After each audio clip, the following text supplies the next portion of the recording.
हाँ जी, मुख्तार बाजवा साहब, अल मरूफ मुख्तारा साहब, ये हैं जी चंद साहब के मुख्तारा साहब, जिनकी वजह से कोरोना जो है लोगों का पता चला कि कोरोना पाकिस्तान में आ गया है और उन्होंने एहतियात शुरू कर दी।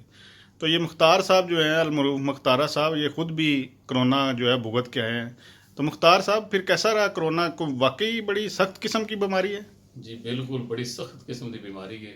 मैं इस मुसीबत तो गुजरिया वा ਤੇ ਬਹੁਤ ਬੁਰਾ ਹਾਲ ਹੈ। ਜਿਸਮ ਦਾ ਕੋਈ ਹਾਲ ਨਹੀਂ। ਫਿਰ ਇਹਦੀ ਸਾਂਸ ਦੀ ਇੰਤਹਾਈ ਖਤਰਨਾਕ ਹੈ। ਤੇ ਮੈਨੂੰ ਚਰ ਸਾਹਿਬ ਕਹਿੰਦੇ ਸੀ ਬਈ ਤੂੰ ਘਰ ਬਹਿ ਜਾ, ਘਰ ਬਹਿ ਜਾ। ਗੱਲ ਉਹਨਾਂ ਦੀ ਬਿਲਕੁਲ ਠੀਕ ਹੈ। ਇhtiyਾਤ ਨਾ ਕਰਨ ਦੀ ਇਹ ਸਜ਼ਾ ਜਿਹੜੀ ਹੈ ਖੁਦ ਵੀ ਪਾਈ ਹੈ।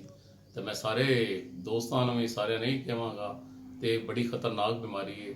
ਤੇ ਬਰਾਏ ਮਿਹਰਬਾਨੀ ਇਹਦੇ ਤੋਂ ਇhtiyਾਤ ਹੀ ਕਰੋ, ਕਿਉਂਕਿ ਜਿਹਦੇ ਨਾਲ ਜਿਹੜਾ ਗੁਜ਼ਰਿਆ ਹੋਵੇ ਇਸ ਬਿਮਾਰੀ ਤੋਂ ਉਹਨੂੰ ਪਤਾ ਹੁੰਦਾ ਮੈਂ ਗੁਜ਼ਰਿਆ, ਮੈਂ ਇਹਨੂੰ ਬੜਾ ਕਰੀਬ ਤੋਂ ਜਿਹੜਾ ਨਾ ਇੰਨੀ ਤਕਲੀਫ ਦੇ ਦਿਨ ਗੁਜ਼ਰੇ ਨੇ ਮੇਰੇ 12-13, ਉਹ ਮੈਂ ਜਾਣਦਾ ਜਾਂ ਅੱਲਾ ਜਾਣਦਾ।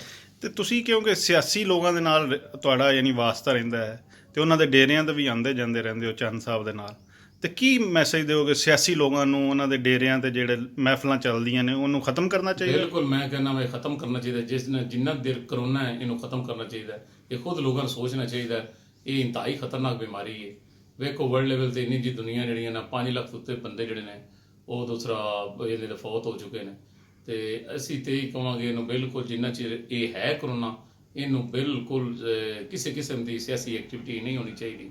ਇਹ ਸਰਗਰਮੀਆਂ ਮੁਅੱਤਲ ਹੋਣੀਆਂ ਚਾਹੀਦੀਆਂ ਨੇ। ਇਹਦਾ ਇhtiyਾਤ ਹੀ ਬਾਅਦ ਇਹਦਾ ਹੱਲ ਹੀ ਇhtiyਾਤ ਹੈ। ਹੋਰ ਇਹਦਾ ਇhtiyਾਤ ਤੋਂ ਇਲਾਵਾ ਕੋਈ ਹੱਲ ਨਹੀਂ। ਯਾਨੀ ਕਿ ਤੁਸੀਂ ਕਹਿੰਦੇ ਹੋ ਕਿ ਜਿਹੜਾ ਚੰਦ ਸਾਹਿਬ ਨੇ ਤੁਹਾਨੂੰ ਇੱਕ ਆਪਣੀ ਉਹ ਵੀ ਦੱਸੋ ਲੋਕਾਂ ਨੂੰ। ਇਹ ਲੱਗਦਾ ਕਿ ਚੰਦ ਸਾਹਿਬ ਸ਼ਾਇਦ ਤੁਹਾਨੂੰ ਕੋਈ ਬੜੀ ਸਖਤ ਜ਼ੁਬਾਨ ਇਸਤੇਮਾਲ ਕੀਤੀ। ਇਹ ਦੱਸੋ ਤੁਸੀਂ ਕਿ ਹੁਣ ਠੀਕ ਹੋ ਕੇ ਆਏ ਹੋ ਕਿ ਉਹ ਪਿਆਰ ਦੀ ਜ਼ੁਬਾਨ ਸੀ? ਨਹੀਂ, ਚੰਦ ਸਾਹਿਬ ਮੇਰੇ ਨਾਲ ਮੁਹੱਬਤ ਕਰਦੇ ਨੇ। ਉਹਨਾਂ ਦਾ ਮੇਰਾ ਕਿਉਂਕਿ ਉਹਨਾਂ ਨਾਲ ਮੇਰੇ ਬਿਲਕੁਲ ਦੋਸਤਾਨਾ ਮਾਹੌਲ ਹੈ।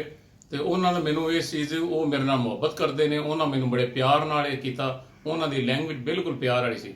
ਇਹ ਐਵੇਂ ਲੋਕੀ ਸਿਆਸੀ ਰੰਗ ਤੇ ਐਸਾ ਰਗਲੋ ਜੀ ਹੈ ਲੈਂਗੁਏਜ ਇਸਤੇਮਾਲ।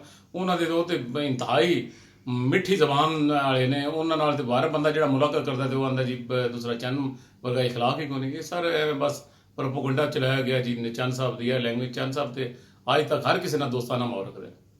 ਮਿਹਰਬਾਨੀ, ਸ਼ੁਕਰੀਆ ਜੀ ਮੁਖਤਾਰ।